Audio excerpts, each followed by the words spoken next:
Hello guys, അപ്പോൾ ഇന്നത്തെ നമ്മളെ വിഷയം റോസ്റ്റാണ്. പെരേ നോക്കിയിട്ട് ഒരു സാധനം കാണാമല്ലോ, അപ്പോൾ നമ്മൾ പീടിയൊക്കെ ഇറങ്ങി.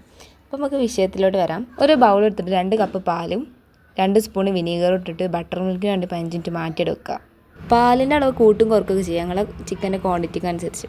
പിന്നെ അതിക്ക് കുറച്ച് കുരുമുളക് പൊടി, മുളക് പൊടി, പിന്നെ 2 സ്പൂൺ സുർക്ക, ഇതൊക്കെ ഇട്ട് മിക്സ് ചെയ്തിട്ടാണ് വെക്കുക. ഇതിലേക്ക് നമ്മൾ ചിക്കന് മുക്കി താത്തി വെക്കുക. ഇത് ശരിക്കും 5 മണിക്കൂറൊക്കെ റെസ്റ്റ് ചെയ്യാൻ വെക്കണം. പക്ഷെ നമുക്ക് തീരെ ക്ഷമയില്ലാത്തതുകൊണ്ട് നമ്മൾ ആകെ 1 മണിക്കൂറേ വെച്ചിട്ടുള്ളൂ. എന്നിട്ട് നമ്മളൊരു ബൗളാണ് എടുത്തിട്ട് 1/2 കപ്പ് കോൺഫ്ലവർ, 1 കപ്പ് മൈദ, 1 സ്പൂൺ വെളുത്തുള്ളി പേസ്റ്റ്, ജിഞ്ചർ ഇട്ടെടുത്തിട്ടോ, പിന്നെ ഒരു മുട്ട ആഡ് ചെയ്ത് കൊടുക്കുക. ഇതിലേക്ക് നമ്മൾ 1/2 കപ്പ് തണുത്ത വെള്ളം ആഡ് ചെയ്ത് കൊടുക്കുക. എന്നിട്ട് നന്നായിട്ട് മിക്സ് ചെയ്യുക. കട്ടൊന്നുമില്ലാതെ നന്നായിട്ട് മിക്സ് ചെയ്യണം. പിന്നെ 1/2 കപ്പും കൂടി ഒഴിച്ച് കൊടുത്തിട്ടുണ്ട്. ഇനി വേറൊരു ബൗൾ എടുത്തിട്ട് 2 കപ്പ് മൈദയ്ക്ക് 1/2 കപ്പ് കോൺഫ്ലവറും 3/4 ടീസ്പൂൺ മുളക് പൊടി, ആവശ്യത്തിന് ഉപ്പ് ഇട്ടാണ്ട് ഇളക്കുക.